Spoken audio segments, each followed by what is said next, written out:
বিধানসভাৰ ভিতৰৰ যিটো কথা, এইখিনি সকলো নিয়ন্ত্ৰণ আমাৰ মানে মাননীয় অধ্যক্ষ মহোদয়। এই কথাটো মই বাহিৰত ব্যক্ত কৰা উচিত নহ'ব।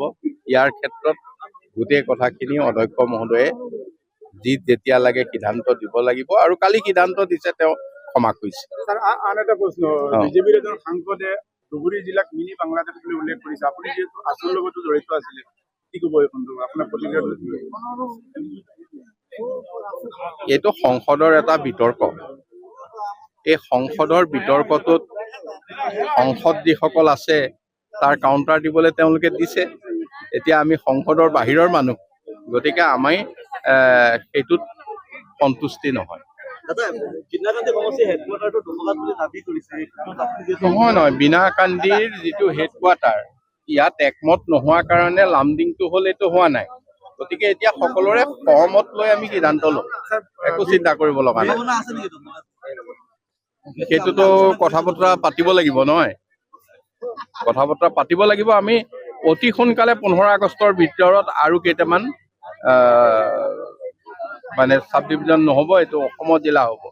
গতিকে সমজিলাত নিশ্চয় নহয়, মই এতিয়ালৈকে নকওঁ যে আমাৰ মিত্ৰজোঁটৰ মজিয়াত কোনটো সমষ্টি কোনে অহাবাৰ প্ৰতিদ্বন্দ্বিতা কৰিব, তাৰ ফাইনেল হোৱা নাই।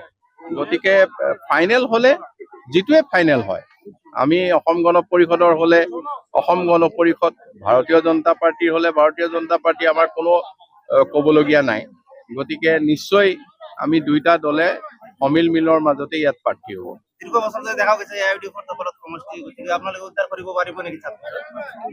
AIDF-টো এতিয়া আহিছে, AGP-টো দুবাৰ ইয়াত MLA হৈ গৈছে, আপোনালোকে সকলোৱে জানে। গতিকে যমুনা মুখত আৰু সেনেকুৱা কথা নাই। AIDF, কংগ্ৰেছ এইবিলাক কথা নাথাকে। অসমৰ প্ৰথমটো ইণ্টিগ্ৰেটেড ৱেষ্ট মেনেজমেণ্ট প্লেণ্টৰ আমি আধাৰশিলাৰ জৰিয়তে শুভাৰম্ভ কৰিছো, আৰু এইটো আমাৰ ইয়াত আগবঢ়োৱাৰ কাৰণে মই মাননীয় মুখ্যমন্ত্ৰী ডক্টৰ হিমন্ত বিশ্ব শৰ্মাক ধন্যবাদ জনাইছো। আৰু ইয়াৰ দ্বাৰা দবকা চহৰখন স্বচ্ছতা নিশ্চিত কৰিবৰ কাৰণে সক্ষম হ'ব। আৰু ইয়াত অকল ৱেষ্ট মেনেজমেণ্টে নহয়, ইয়াত তাৰ পৰা যিখিনি পেলনীয়া বস্তু, তাৰ পৰা ইয়াৰ পৰা সাৰ উৎপাদন হ'ব, আৰু অন্যান্য কামত ইয়াক আমি ব্যৱহাৰ কৰিব পাৰিম। গতিকে আজি আমাৰ দবকা চহৰৰ কাৰণে এটা শুভ দিন বুলি ভাবিছো, যি আমি ভৱিষ্যতৰ দিনত এটা স্বচ্ছতাৰ দিশত আগবাঢ়িছো। যিকোনো খবৰৰ বাবে যোগাযোগ কৰক 7099017330, লগতে 7099017110 নম্বৰত।